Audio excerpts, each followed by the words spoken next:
अभी हमारे पास इन सब झमेलों में पड़ने का टाइम नहीं है। हम गाय लेकर वापस उसी चौराहे पर आ गए जहाँ से हम आए थे। वहाँ से उत्तर की तरफ करीब 7-8 किलोमीटर जाने के बाद हम फिर से पश्चिम की तरफ मुड़ गए। ये इलाका आर्मी के घेरे में नहीं था। यहाँ ओम्बी का आतंक अभी भी बेकाबू था। कभी कभार बिल्डिंग्स के सहारे छुपकर ओम्बी से लते हुए कुछ लोग दिख जाते थे। वो अलग अलग पैंतरे आमाकर ओम्बी को मारते और फिर तुरंत अपने घरों में वापस दुबक जाते। थोड़ा आराम करने के बाद वे फिर बाहर आते और ओम्बी को मारने का मौका ढूंढते। हर कोई इस खौफनाक दुनिया में इंदा रहने के लिए अपनी जान लगा रहा था, लेकिन मेरे हाथ एक बहुत ही शानदार चीज लग गई थी। ये गप की ऑफ रोड गाड़ी। ये किसी सिविलियन बख्तरबंद गाड़ी से कम नहीं थी, बस इसमें नेविगेशन सिस्टम की कमी थी। ये तो बिल्कुल मेरे सपनों की गाड़ी थी। एक नौजवान ने इस मेंगशी कार के दरवाजे में एक छेद कर रखा था। फिर वो गाड़ी के अंदर घुस गया और उस छेद से एक भाला बाहर निकालकर हमला करने वाले ओम्बी को घूंपने लगा। हालांकि सीधा सिर पर निशाना लगाना बहुत मुश्किल था, लेकिन धीरे धीरे करके वो कुछ ओम्बी को मारने में कामयाब हो ही गया। मैंने अपना बाहर ट्रक इस डोंगफिंग मेंगशी के ठीक बगल में रोका और आउचिंग के साथ नीचे कूद पा।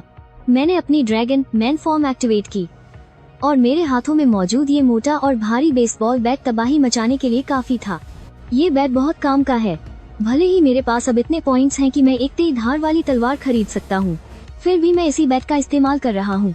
उधर कार के अंदर दुबके हुए उस लड़के ने जब अचानक अपने बगल में एक बड़ा सा ट्रक रुकते देखा तो उसकी सांसें हलक में अटक गईं। अरे बाप रे, चिंगलोंग बॉस! क्या चिंगलोंग बॉस भी मुझे लूटने वाले हैं? हाँ। जब तक वो अपने दिमाग में ये उल्टे सीधे ख्याल पका रहा था, मैंने वहाँ मौजूद सभी ओम्बी का सफाया कर दिया था और फिर मैंने उसकी गाड़ी का शीशा खटखटाया। बख्तरबंद गाड़ी में बैठे उस लड़के ने डरते हुए धीरे से दरवाजा खोला। वो अच्छी तरह जानता था कि अगर ये चिंगलोंग बॉस चाहे तो उसकी गाड़ी के परखचे आसानी से उभा सकता है, इसलिए चुपचाप साथ मिलकर काम करना ही बेहतर है। एक ट्रक, आधा ट्रक भरा हुआ डीजल, और मुझे तुम्हारी यह गाड़ी चाहिए। एक ट्रक और आधे ट्रक डीजल के बदले में मेरी मेंगशी गाड़ी। मुझे लगा था कि ये सीधे लूट लेगा, पर ये तो बराबरी का सौदा कर रहा है। वैसे भी गाड़ी बदलने के बाद ट्रक तो कोई चलाकर ले नहीं जा सकता, तो क्यों न इसे सौदे में ही इस्तेमाल कर लिया जाए। और जहाँ तक डीजल की बात है, मैं भी सारा अपने साथ नहीं ले जा सकता। वो बेवकूफ नहीं है, मेरी चाल वो झट से समझ गया। ये तो बिना कुछ लगाए सब कुछ हथियाना चाहता है। मुझे कुछ नहीं चाहिए, बस आप मुझे अपने साथ ले चलो। ये गाड़ी मैं आपको गिफ्ट कर दूंगा। पिछले 2 दिनों से इस तबाही में जिंदा रहने के बाद उसे इस प्रलय का खौफ अच्छे से समझ आ गया है। अब अगर कोई ताकतवर इंसान मिल रहा है तो उसका साथ पकड़ने में कैसी देरी। मेरी तो बोलती ही बंद हो गई। कितना बेशर्म है ये बंदा। मुझे और भी काम है, मैं तुम्हें साथ नहीं ले जा सकता। एक काम करते हैं, 30 पॉइंट्स तुम्हारे लिए 3 रंगों वाली हॉकी की तकनीक लेने के लिए काफी होंगे। अरे बॉस, मुझे अपने साथ ले चलो ना। मैंने जंगल में जिंदा रहने की ट्रेनिंग ली है, मैं बहुत कुछ कर सकता हूँ। मुझे साथ ले लो ना। ये बंदा तबाही वाले दिनों का पक्का दीवाना है। इसने खास तौर पर ये मोटी चादर वाली आर्मर्ड गाड़ी बनवाई थी और बाहर जिंदा रहने का सारा साजो सामान भी इकट्ठा कर रखा था। ये देखो, ये गाड़ी मैंने बनवाई है और वो सारे हथियार और सामान भी मैंने ही जुगाड़े हैं। मैं सच में बहुत काम आ सकता हूँ। देखो, मुझे और भी काम है, तुम्हें साथ ले जाना मुमकिन नहीं है, लेकिन मैं तुम्हारी हवेली में घुसे उन ज़ॉम्बीज़ को साफ करने में मदद कर सकता हूँ। तुम्हारे पास हॉकी तकनीक लेने के लिए 30 पॉइंट्स तो हैं ही। तुम भी धीरे धीरे खुद को ताकतवर बना सकते हो। हालांकि इस बंदे का मकसद तो पूरा नहीं हुआ, लेकिन हॉकी की ट्रेनिंग हासिल कर लेना भी कोई बुरी बात नहीं है। कम से कम इसके पास इस तबाही में जिंदा बचने की एक पक्की उम्मीद तो आ ही जाएगी। मैं और जियाओ छिंग इस लड़के को लेकर उसकी हवेली के अंदर गए और उसके ज़ॉम्बी बन चुके परिवार वालों और पालतू कुत्ते को मार गिराया। अब अच्छे से अपनी ट्रेनिंग करना, तुम भी इस तबाही की दुनिया में एक ताकतवर इंसान बन सकते हो। बॉस, मेरा नाम लिंग तियान है। क्या आप मुझे अपना नाम बता सकते हैं? अगर मुझे आपसे मिलना हो तो मैं आपको कहाँ ढूंढने आऊँ? मेरे पीछे कुछ ज्यादा ही हाथ धोकर पड़ा है, पर इसे बताने में कोई हर्ज भी नहीं है। अगर इस बंदे में सच में कोई खास टैलेंट हुआ तो आगे चलकर ये मेरे काम आ सकता है। मेरा नाम आओ हाउ है, मैं बियानचेंग का रहने वाला हूँ। अगर तुम पैदल चलकर बियानचेंग तक आ गए तो मैं तुम्हें अपनी टीम में रखने के बारे में सोच सकता हूँ। आओ हाउ, है ना? बस पैदल चलकर बियानचेंग ही तो जाना है। मैं ये जरूर करूँगा। सच कहूँ तो इन ज़ॉम्बीज़ को मारने का कोई फायदा नहीं है। भले ही तुम इनका सिर धड़ से अलग कर दो, फिर भी ये मरे हुए ज़ॉम्बीज़ दूसरे ज़ॉम्बीज़ का निवाला बन जाएंगे और इससे उनका इवोल्यूशन शुरू हो जाएगा। अगर ज़ॉम्बीज़ का पूरी तरह से नामोनिशान मिटाना है तो उन्हें जिंदा जलाना होगा, उनकी लाशों को पूरी तरह राख करना होगा। लेकिन जब इन ज़ॉम्बीज़ की लाशों को जलाया जाता है तो उनके शरीर में जमा नमी हवा में घुलने लगती है जिससे हवा में ज़ॉम्बी वायरस का खतरा और भी ज्यादा बढ़ जाता है। इससे कमजोर शरीर वाले इंसान बड़ी आसानी से इसके शिकार हो सकते हैं। और तो और भारी गर्मी में यह ज़ॉम्बी वायरस और भी तेजी से फैलता है और कई गुना ज्यादा खतरनाक बन जाता है। ये सच में एक बहुत बड़ी दुविधा है। इससे बचने का इकलौता तरीका हॉकी की ट्रेनिंग लेना है। इस तकनीक में अपने शरीर को लोहे जैसा मजबूत बनाया जाता है। जब शरीर अपनी सबसे ताकतवर हद तक पहुंच जाता है तो फिर न ज़ॉम्बी वायरस का कोई डर रहता है और न ही ज़ॉम्बीज का। बाकी सारे तरीके बस थोड़ी देर का ही इलाज है। काश तुम्हारी इन्वेंट्री का स्पेस थोड़ा और बड़ा होता तो हम ये सारा डीजल अपने साथ ले जा सकते थे। अब हमारे पास ईंधन बहुत कम है तो हमारी तलाश करने की सीमा भी कम हो गई है। तुम्हें क्या लगता है कि मैं ऐसा नहीं चाहता? फायरस्टोन की ताकत को बढ़ाना कोई बच्चों का खेल थोड़ी है। और हाँ, ये जंक फूड खाना थोड़ा कम कर दो। थकने पर ईश्वरीय दुकान से एक रसीला मांस ले लेना, इससे शरीर को बहुत अच्छी ताकत मिल जाती है।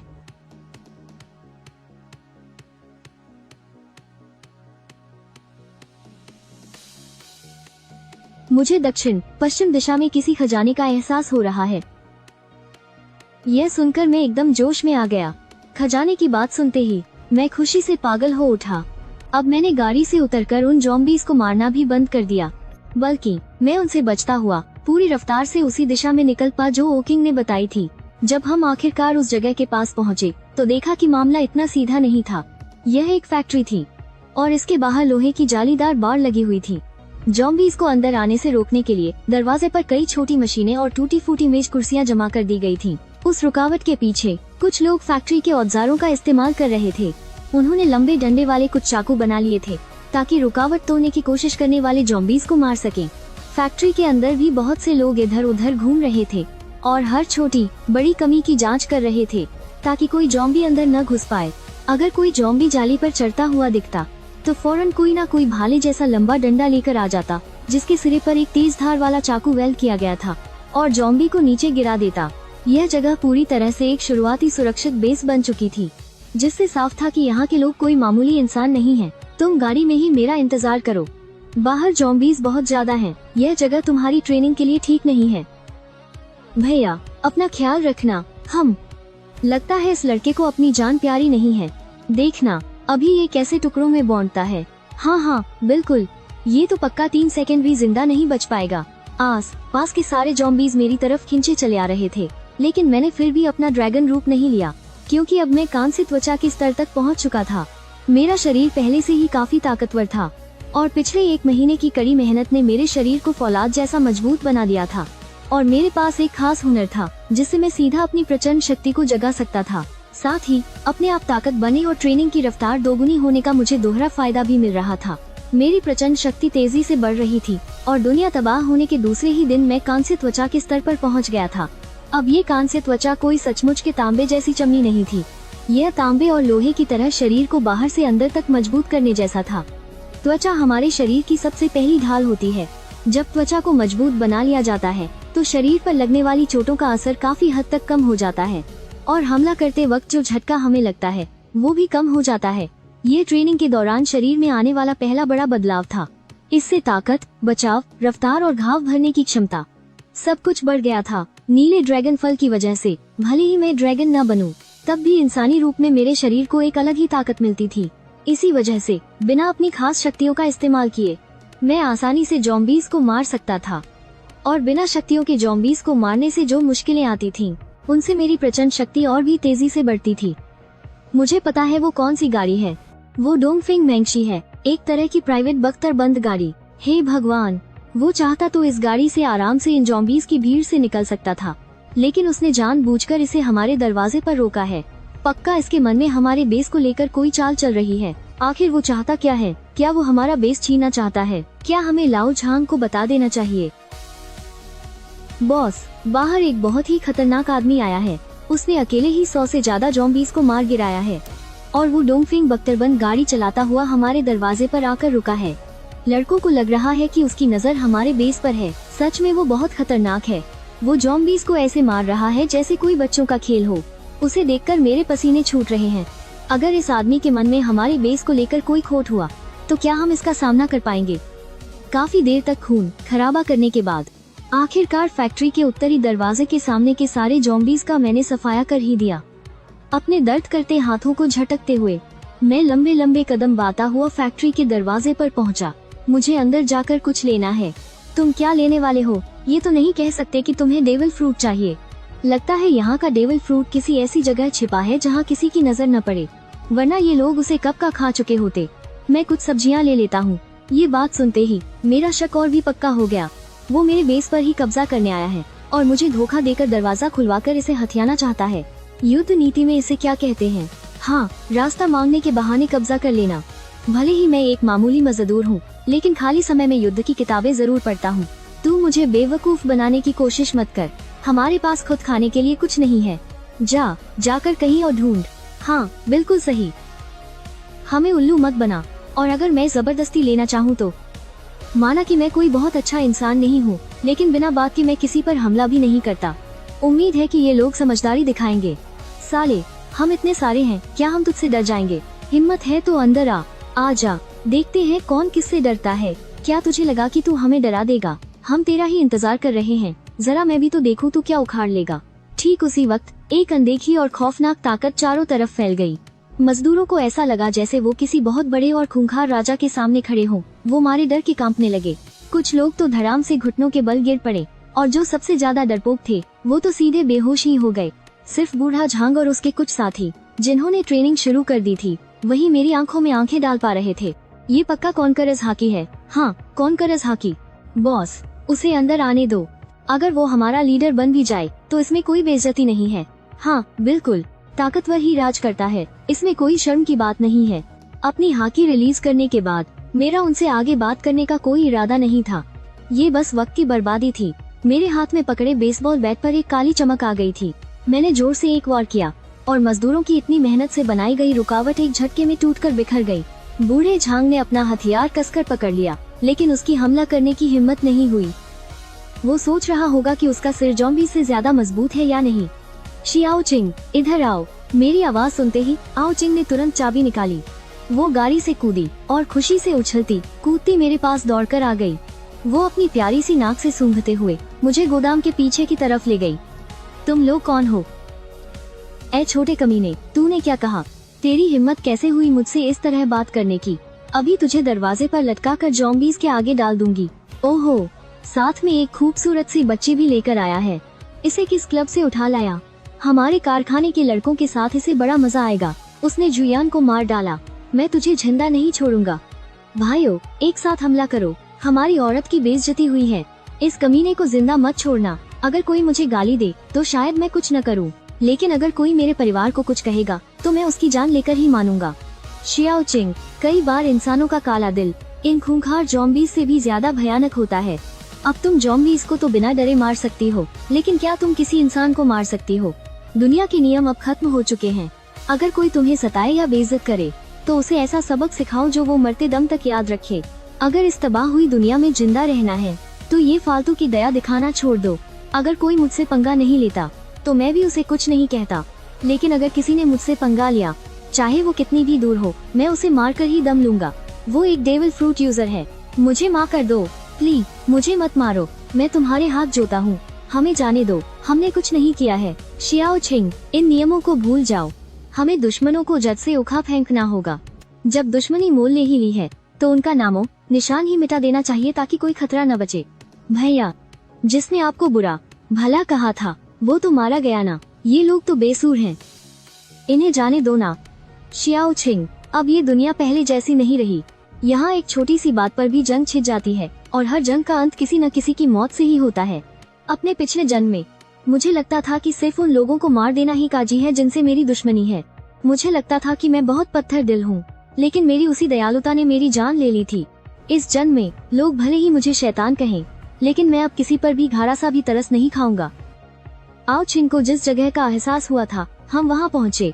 ये एक फैक्ट्री की कैंटीन का ऊट गोडाउन था। मैंने एक ही वार में उस दरवाजे को तोड़ डाला और फिर नीचे दबी हुई चिंग को ढूंढ निकाला। फलों की एक टोकरी में एक डेविल फ्रूट रखा था। ये किस तरह का फल था मुझे अभी भी नहीं पता था। हम जैसे ही फैक्ट्री के दरवाजे पर पहुँचे, हमने देखा कि कोई हमारी गाड़ी लेकर भाग रहा है। भले ही आओ चिंग ने चाबी निकाल ली थी, लेकिन दुनिया में ऐसे चोरों की कमी थोड़ी ही है जो बिना चाबी के ताला खोल लें। मैंने तुरंत एक नीले ड्रैगन का रूप लिया और आओ युए को अपनी पीठ पर बैठाकर आसमान में उड़ गया। जल्द ही मुझे अपनी गाड़ी नजर आ गई। नीले ड्रैगन ने तेजी से गोता लगाया और बस एक उड़दार टक्कर से गाय को पलट कर रख दिया। बॉस प्लीज मुझे मत मारिए, मैं आपके पैर पता हूँ प्लीज।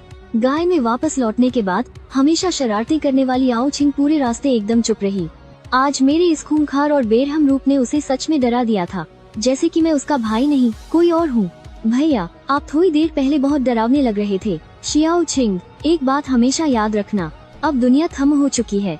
हमारे परिवार के अलावा हमें किसी पर भी आसानी से भरोसा नहीं करना है। भैया क्या आपका पुनर्जन्म हुआ है? अरे यार क्या मुझसे कोई चूक हो गई? ये लकी अचानक ऐसा क्यों बोल रही है? आपने पागलों की तरह ढेर सारा खाना जमा किया और माँ से भी कहा कि वो छुट्टी लेकर मुझे घर ले आए। आप इतने पक्के तौर पर कह रहे थे, आपको जरूर पहले से सब पता था। और जब से आप घर वापस आए हैं ना, मुझे आप बिल्कुल अजनबी जैसे लग रहे हैं, जैसे कि आप कोई और ही इंसान हो। मुझे लगता है कि ऐसा होने के सिर्फ दो ही कारण हो सकते हैं, या तो आपका पुनर्जन्म हुआ है या फिर किसी आत्मा ने आपके शरीर पर कब्जा कर लिया है। ये आयरी बात कहते कहते आओ छिंग की आवाज बिल्कुल धीमी हो गई। वो मेरी तरफ देखने से भी डर रही थी। उसे घबराहट थी कि कहीं उसका भाई सच में बदल तो नहीं गया है। आउच पागल भैया, मुझे पता था कि आप मुझे कभी अकेला नहीं छोड़ेंगे। भैया पिछले जन्म में आपकी मौत कैसे हुई थी? क्या मैं उस जन्म में बहुत ताकतवर थी? और अपने मम्मी पापा क्या वो सब ठीक थे? तुम सब मारे गए थे। जिस किसी ने भी तुम्हें चोट पहुंचाने की जरूरत की ना, मैं उसके पूरे खानदान को मिटा दूंगा। फैक्ट्री से निकलने के बाद हम पश्चिम की तरफ आगे बढ़ते रहे। रास्ते में जब भी हमें ओम्बी का झुंड मिलता, हम गाड़ी से उतरकर उनका सजाया कर देते।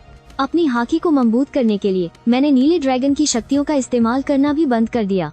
आओ छिंग की शक्तियाँ अभी तक पूरी तरह से जागी नहीं थीं और उसकी हाकी भी बहुत कमजोर थी, लेकिन अपने ट्रे माउस की तेज रफ्तार की बदौलत वो ओम्बी से काफी आसानी से लड़ पा रही थी।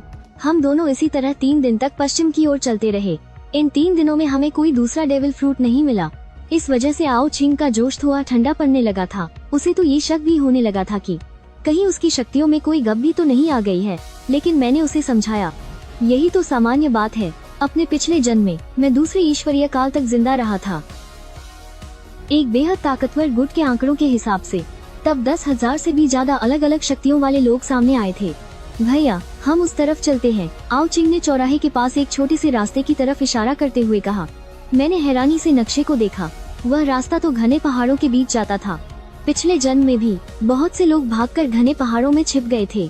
हालांकि वो उन खूंखार म्यूटेंट्स से तो बच गए, लेकिन उन्होंने अपनी ताकत बढ़ाने का मौका खो दिया और आखिरकार बदकिस्मती से जंगलों में ही मारे गए। मुझे लग रहा है कि वहाँ कुछ बहुत बढ़िया मिलेगा। आओ छिंग को खुद भी पूरा यकीन नहीं था। आयत ये छठी इंद्री वाली बात बहुत ही अजीब होती है, लेकिन मुझे उस पर पूरा भरोसा है। मैंने तुरंत गाड़ी पहाड़ों की तरफ मोड़ दी। रास्ते में कोई भी ज़ॉम्बी रास्ता नहीं रोक रहा था। गाड़ी पूरी रफ्तार से हवा से बातें करते हुए दौड़ रही थी। आओ छिंग ने अपने पैर डैशबोर्ड पर टिका रखे थे और मेज से पैर हिलाते हुए स्नैक्स खा रही थी और ईश्वरीय स्पेस में वीडियो और पोस्ट स्क्रॉल कर रही थी। हाँ, ये कितना मजेदार है। भैया मैंने अभी एक पोस्ट देखी, किसी को डेविल फ्रूट नहीं मिला तो वो रोना रो रहा है।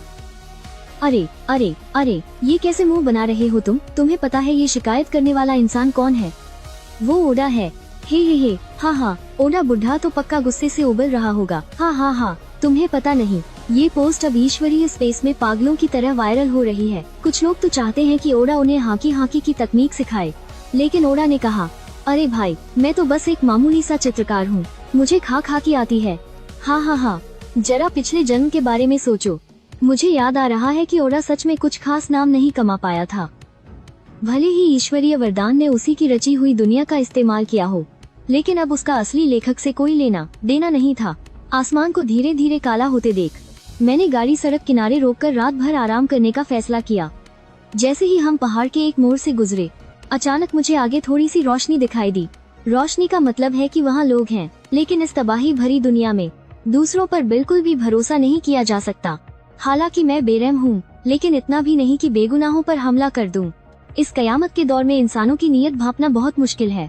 बिना सोचे समझे किसी के यहाँ रुकना बहुत खतरनाक हो सकता है। बेहतर होगा कि हम सावधानी से बाहर ही आराम करें। मैंने गाड़ी सड़क किनारे रोक दी। उस दूर की रोशनी के सहारे ही हमने यहीं रात बिताने का फैसला किया। आओ ये ने गाड़ी के पीछे से कैंपिंग का सामान निकाला और वहीं पर एक बड़ा सा टेंट लगा दिया। माना कि ये तबाह हो चुकी दुनिया बहुत खतरनाक है, लेकिन मेरी खास देखभाल में आओ चिंग को बिल्कुल डर नहीं लग रहा था, बल्कि उसे तो इसमें एक अलग ही मजा और रोमांच आ रहा था। भैया क्या हुआ? ये दहाड़ है। दहाड़? कैसी दहाड़? दहाड़ का मतलब है जॉम्बी की गुस्से भरी चीख। लेकिन भैया, आपने जॉम्बी को दहाड़ते हुए कब सुन लिया? जॉम्बी तो आवाज नहीं कर सकते ना। जॉम्बी का शरीर सड़ा हुआ होता है, उनके वोकल कॉर्ड्स भी गल चुके होते हैं, इसीलिए वो आवाज नहीं निकाल सकते। लेकिन जैसे जैसे जॉम्बी इवॉल्व होते हैं, उनका शरीर धीरे धीरे खुद को ठीक करने लगता है और उनमें शरीर के बुनियादी काम करने की ताकत वापस आ जाती है, जैसे कि बोलना। लेकिन आवाज निकालने के लिए उनका कम से कम एक स्टार जॉम्बी होना जरूरी है। एक स्टार?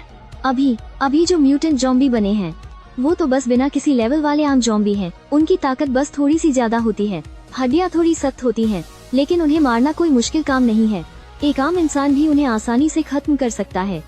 लेकिन जब वो इंसानों का मांस खाते हैं तो उनका शरीर पूरी तरह से ठीक हो जाता है और तब उनकी रफ्तार कहीं ज्यादा तेज हो जाती है। वो बिल्कुल इंसानों की तरह लड़ना सीख जाते हैं और उसी वक्त वो एक स्टार जॉम्बी बन जाते हैं।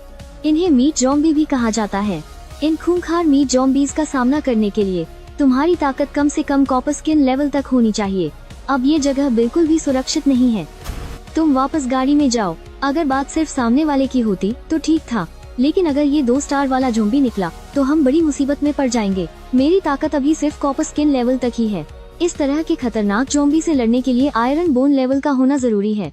लेकिन दुनिया तबाह हुए अभी मुश्किल से 5-6 दिन ही तो हुए हैं। ज़ॉम्बीज़ का इवोल्यूशन इतनी जल्दी नहीं होना चाहिए। मैंने आओ छिंग को सुरक्षित आर्मर्ड गाड़ी में भेजा और खुद को ड्रैगन के रूप में बदल लिया। फिर अपना लोहे का डंडा उठाया और उस तरफ चल पड़ा जिधर से वो भयानक आवाज आ रही थी। पास पहुंचने पर मैंने देखा कि जिस जगह से रोशनी आ रही थी वो एक बहुत ही पुराना और खंडहर हो चुका मंदिर था। लेइज़ो मंदिर इन सुनसान जंगलों के बीच छिपा हुआ था और इसकी हालत भी काफी खस्ता थी। ये पक्का कोई दिखावे वाला या कमर्शियल मंदिर नहीं था। असली तपस्वी तो बस यही मिल सकते हैं। हाँ, बचाओ, कोई मुझे बचाओ। राक्षस? हाँ, ये सुनकर मेरा तो दिमाग ही खराब हो गया। इतना हट्टा कट्टा इंसान और अंदर से इतना डरपोक। मैंने मंदिर के अंदर कदम रखा ही था कि तभी मुख्य हॉल की पुरानी दीवार एक जोरदार धमाके के साथ गिर पड़ी।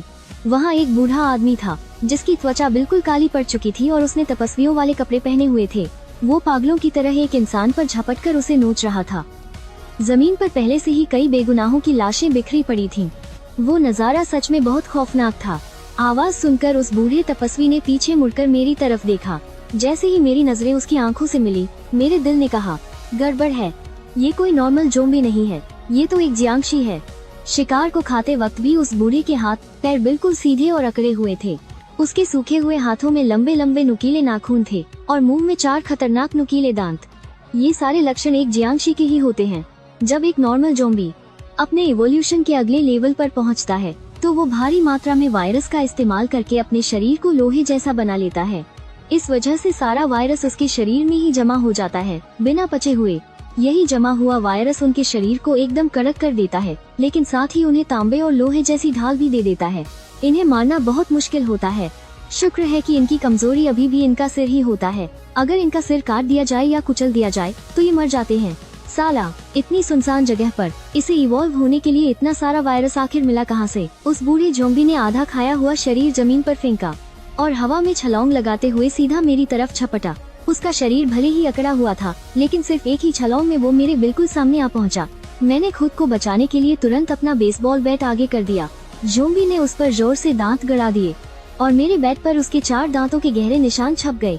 मैंने भी पलटवार करते हुए उसके मुंह पर अपने ड्रैगन की जोरदार गर्म भाप छोड़ दी, लेकिन इससे सिर्फ उसके बाल और कपड़े ही जले। उसकी चमड़ी थोड़ी सी काली जरूर पड़ी, पर उसे कोई खास नुकसान नहीं हुआ। वो बूढ़ा ज़ॉम्बी गुस्से से दहाड़ा और अपने नुकीले नाखूनों से मुझ पर दोबारा हमला कर दिया। Thunder bagua. हालांकि मुझे हॉकी का इस्तेमाल करना नहीं आता, लेकिन बिजली से चमकता हुआ मेरा बेसबॉल बैट सच में किसी थंडर बागुआ वाले हमले से कम नहीं लग रहा था। एक जोरदार धमाके और फिर हड्डियों के टूटने की हल्की सी आवाज आई। मेरा स्पेशल ऑर्डर पर बना भारी और मोटा बेसबॉल बैट बीच में से ही टूटकर 2 टुकड़ों में बौंध गया। और इस इतने दमदार हमले का नतीजा क्या निकला? सिर्फ इतना कि उसकी खोपड़ी पर एक मामूली सी दरार ही आ पाई थी। वो ज़ॉम्बी एक बार फिर से जोर से गुर्राया और अपने बदबूदार नुकीले दांतों से मेरी गर्दन को नोचने के लिए आगे बढ़ा। भाई छिंग, जल्दी से जमीन के नीचे छिप जाओ। जब तक मैं इसे मार न दूं, तब तक बाहर मत आना। मुझे लगा था कि ये कोई नॉर्मल ज़ॉम्बी होगा, पर किसे पता था कि ये 2 स्टार लेवल का खतरनाक ज़ॉम्बी निकलेगा। इस तरह के ज़ॉम्बीज़ में बेतहाशा ताकत होती है। इनका शरीर तांबे और लोहे जितना सख्त होता है। इंसानों की बनाई हुई आर्मर्ड गाड़ियाँ भी अब इसका वॉर नहीं झेल सकती। आओ छिंग भी समझ गया था कि वो कोई मदद नहीं कर सकता, इसलिए वो तुरंत एक खजांची चूहे में बदल गया और तेजी से जमीन के नीचे छिप गया। इस वक्त मेरी सांसें फूल रही थीं।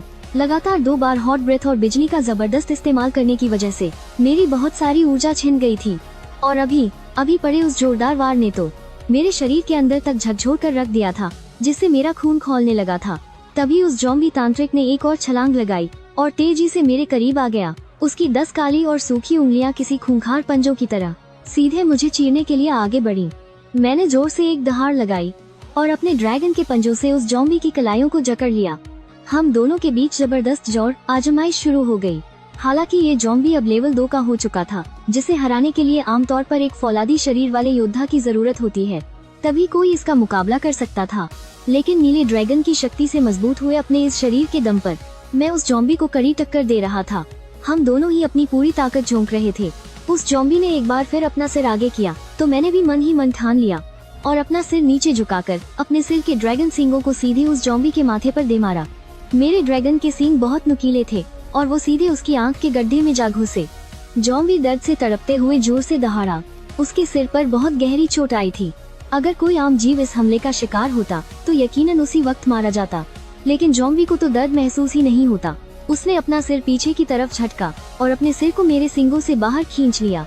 इसके तुरंत बाद उसने एक खौफनाक दहाड़ लगाई और उसके हाथ भी हल्के से मुड़ गए। ये देखकर मेरी आंखें फटी की फटी रह गईं। ज़ॉम्बी का शरीर इसलिए अकड़ा हुआ होता है क्योंकि ज़ॉम्बी वायरस उसके शरीर में जमा हो जाता है और जब वो इस ज़ॉम्बी वायरस को पूरी तरह से सोखकर खुद में मिला लेता है तो उसका शरीर फिर से लचीला हो जाता है। अब इस ज़ॉम्बी के दोनों हाथों का हल्का सा मुड़ना इस बात का सबूत था कि वो ज़ॉम्बी वायरस को तेजी से सोख रहा है। मैं अब इस तरह से मुकाबला लंबा नहीं खींच सकता था। मैंने पूरी ताकत से एक दहाड़ लगाई और उस ज़ॉम्बी के हाथों को झटक कर दूर फेंक दिया और अपने नीले ड्रैगन वाले रूप में हवा में उड़ गया। मेरी ड्रैगन की पूंछ ने पलक झपकते ही उस ज़ॉम्बी पर जोरदार वार किया, जिससे वो लड़खड़ा कर गिर पड़ा। आसमान से कड़कती हुई बिजली गिरी, जिसने उसके शरीर को और भी बुरी तरह से झुलसा दिया। भले ही उस ज़ॉम्बी का शरीर फौलाद का बना था, लेकिन फिर भी उसके शरीर पर अनगिनत घाव हो गए। तभी बादलों के बीच से नीले ड्रैगन ने नीचे की तरफ गोता लगाया और अपने पंजों से उस ज़ॉम्बी के हाथों को जकड़ लिया और उसे हवा में उठा लिया। तेज तूफानी हवाओं की वजह से ज़ॉम्बी का संतुलन बिगड़ गया था और वो अपनी ताकत का इस्तेमाल नहीं कर पा रहा था। नीला ड्रैगन उसे सीधा आसमान में ले गया। मैंने एक भयानक दहाड़ लगाई और अपने पंजों की पूरी ताकत लगा दी। मैं उस ज़ॉम्बी को बीच से चीर कर 2 टुकड़ों में फाड़ देना चाहता था, लेकिन वो ज़ॉम्बी भी अंदर की तरफ पूरा जोर लगा रहा था। मैं उसे चीर ही नहीं पाया।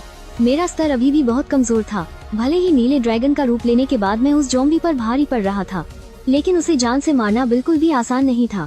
और इसी पल भर की लड़ाई में मुझे ऐसा महसूस होने लगा था जैसे मेरी पूरी ताकत खत्म हो रही है। अगर मुझे ड्रैगन के रूप में सिर्फ उड़ना होता तो मैं और ज्यादा देर तक टिक सकता था, लेकिन लड़ाई करते हुए मैं इस रूप में ज्यादा देर तक नहीं रह सकता था। मैं एक बार फिर तेजी से बादलों की तरफ उड़ा और अपने पंजों में जकड़े उस ज़ॉम्बी को पूरी ताकत से नीचे जमीन की तरफ पटक दिया। एक बहुत बड़े धमाके की आवाज के साथ उस ज़ॉम्बी का शरीर सीधे उस मंदिर से जा टकराया। मंदिर के मुख्य हॉल में वो ज़ॉम्बी जोर से जमीन पर आ गिरा। इस टक्कर से उसका शरीर पूरी तरह से जख्मी हो गया था, लेकिन फिर भी वो नीचे नहीं गिरा। मैं भी उसके पीछे पीछे जमीन पर आ गया और वापस अपने इंसानी रूप में बदल गया। मेरी सांसें बहुत तेजी से चल रही थीं। ये पहली बार था जब मैंने अपनी पूरी ताकत के साथ नीले ड्रैगन के रूप में लड़ाई की थी। बेशक ये रूप बहुत ताकतवर है, लेकिन मेरे अभी के स्तर के हिसाब से इसे संभालना मेरे लिए बहुत मुश्किल हो रहा था। कैदो इसलिए इतना ताकतवर था क्योंकि वो अकेले ही किसी भी पूरे देश को तबाह करने की ताकत रखता था। अजीब ड्रैगन फ्रूट तो बस सोने पर सुहागा है और मैं पूरी तरह से इसी की ताकत के भरोसे लड़ रहा हूँ। जमीन आसमान का फर्क है। तुम्हारा भाई अब दावत उड़ाएगा। मेरी ताकत थोड़ी वापस आ गई है और वो ज़ॉम्बी बाबा भी फिर से उठ खड़ा हुआ है। मैंने फिर से अपना आधा इंसान और आधा जानवर वाला रूप ले लिया और अपने ड्रैगन के पंजों पर आर्मामेंट हाकी लपेटकर उस ज़ॉम्बी से भिड़ गया। आर्मामेंट हाकी और ड्रैगन के स्किल्स, इन दोनों की ढाल मुझे उस ज़ॉम्बी वायरस से पूरी तरह बचा सकती है, लेकिन अगर ऐसे ही लड़ता रहा तो मैं थक कर मारा जाऊंगा। मुझे एक हथियार चाहिए। एक और जोरदार टक्कर के बाद मैं तेजी से पीछे हट गया, पर इस वक्त गॉड गिफ्ट स्पेस में जाकर हथियार निकालने का बिल्कुल भी समय नहीं था और एओ किंग के पास भी इतने पॉइंट्स नहीं थे। मैं बस कोई तरकीब सोच ही रहा था कि तभी मेरी नजर मूर्ति के टूटे हुए टुकड़ों के पास गिरी। एक लोहे की छड़ पर पड़ी। मुझे अचानक याद आया कि ये थंडर गॉड का मंदिर है और ये बांस जैसी दिखने वाली लोहे की छड़ उसी थंडर गॉड की मूर्ति के हाथ में मौजूद वो स्टील का कोड़ा है। मैं झपट कर वहाँ पहुँचा और उस भारी स्टील के कोड़े को जमीन से उठा लिया। मूर्ति काफी बड़ी थी, इसलिए ये कोड़ा भी बहुत मोटा और लंबा था। आमतौर पर ऐसे कोड़े 80 सेंटीमीटर से ज्यादा लंबे नहीं होते, लेकिन ये तो पूरा 1 मीटर 20 सेंटीमीटर लंबा था और कहीं ज्यादा मजबूत भी। हाथ में पकड़ने पर ये काफी भारी लग रहा था, पर मेरी अभी की ताकत के हिसाब से इस्तेमाल करने के लिए ये एकदम सही था। मैंने जैसे ही उस कोड़े को उठाया, वो ज़ॉम्बी बाबा फिर से मुझ पर झपट पड़ा। उसका शरीर पूरी तरह से सड़ चुका था, पर उसके हमले में अभी भी वही तेजी थी।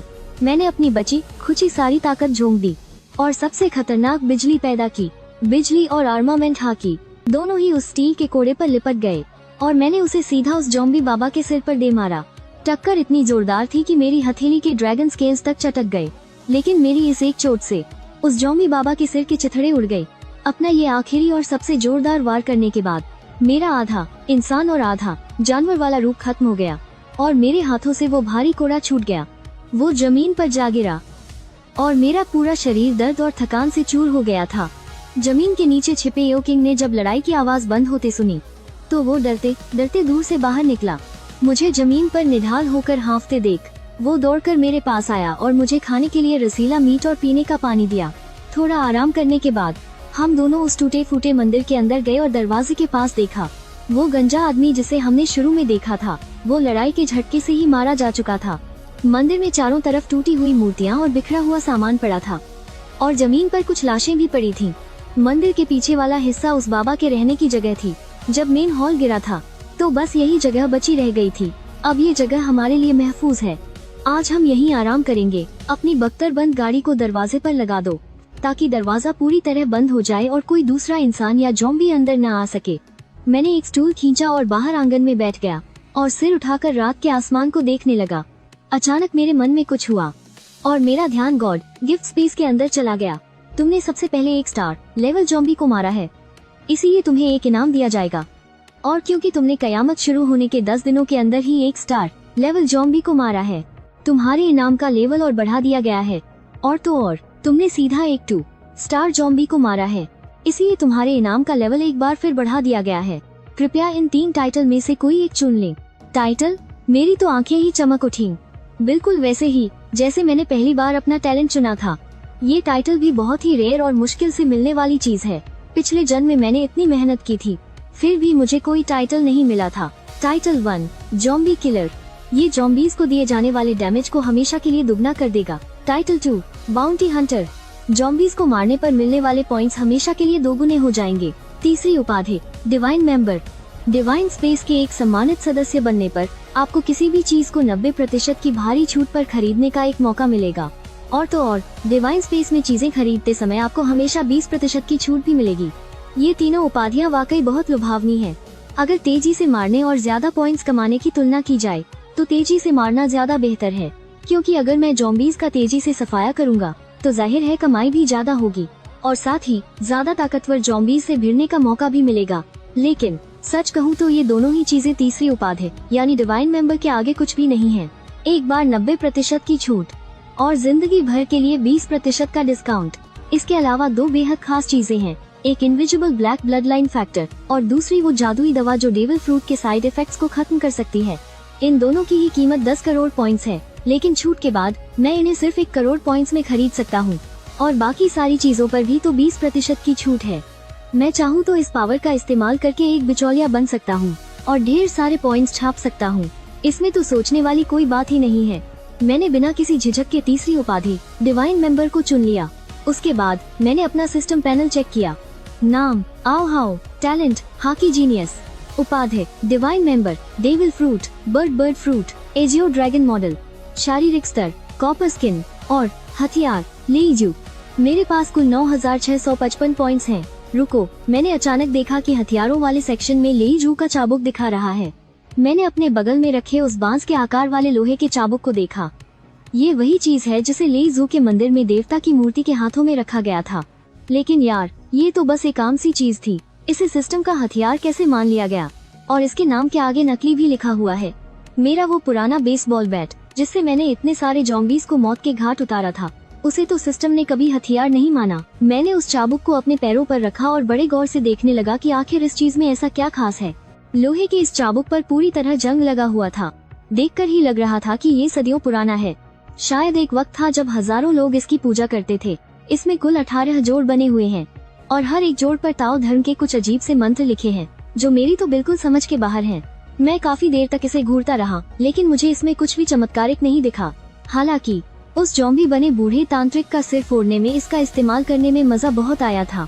एकदम परफेक्ट ग्रिप थी इसकी।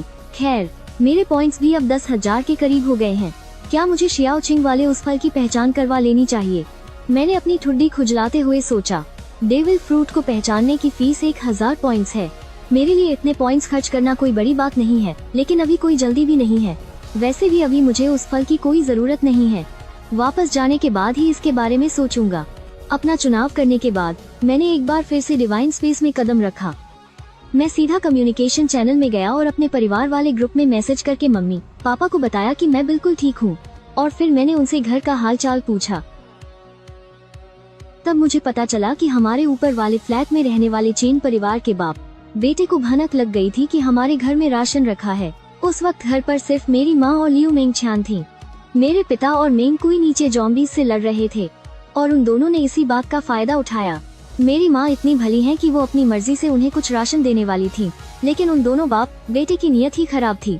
हमारे घर में इतना सारा सामान देखकर लालच के मारे उनकी आंखें फटी की फटी रह गई।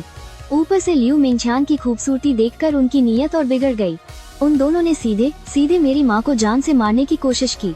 वो हमारा राशन लूटना चाहते थे और मेंगछान पर हाथ डालना चाहते थे। भगवान का शुक्र है कि मेंगछान पहले से ही सतर्क थी। जैसे ही उन दोनों ने हमला किया, उसने पलटवार करते हुए उन दोनों को वहीं ढेर कर दिया। इस सब से मेरी माँ तो बुरी तरह डर गई थी। हालांकि उन्होंने भी कुछ ज़ॉम्बीज़ को मारा था, लेकिन किसी इंसान का कत्ल होते हुए उन्होंने पहली बार देखा था। अरे हाँ, मुझे याद है उस बुढ़े चेन की एक बीवी और बेटी भी तो थी ना। वो दोनों कहाँ हैं? बॉस, उन दोनों को मैंने मार दिया है। जब मेंग कुई को पता चला कि परिवार पर हमला हुआ है, तो वो बुरी तरह घबरा गया था। आखिर उसने मुझसे वादा जो किया था कि वो बॉस के माता पिता पर एक खरोंच तक नहीं आने देगा। गुस्से में आकर उसने तुरंत ऊपर वाले चेन परिवार का दरवाजा तोड़ दिया। लिन कुई की इस फुर्ती और बेरहमी ने मुझे हैरान कर दिया। वह मुझसे काफी अलग है। उसने कभी कयामत का मंजर नहीं देखा था, फिर भी वो इतना बेखौफ और पक्का कैसे हो सकता है? मैंने उसे शुक्रिया कहने के बजाय उसकी तारीफ की। मुझे पता है कि इस कयामत की दुनिया में एक लीडर को कैसे पेश आना चाहिए। बॉस, मैंने सब अच्छे से चेक कर लिया है। इस पूरी बिल्डिंग में हमारे घर के अलावा अब कोई भी जिंदा नहीं बचा है। मैं सोच रहा हूँ कि कल कुछ सामान लाकर सीढ़ियों का रास्ता पूरी तरह बंद कर दूं, ताकि बचाव का कुछ इंतजाम हो सके। ठीक है, बस तुम अपना ध्यान रखना।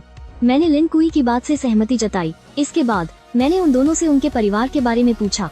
लिन कुई की माँ की तबीयत अक्सर खराब रहती थी।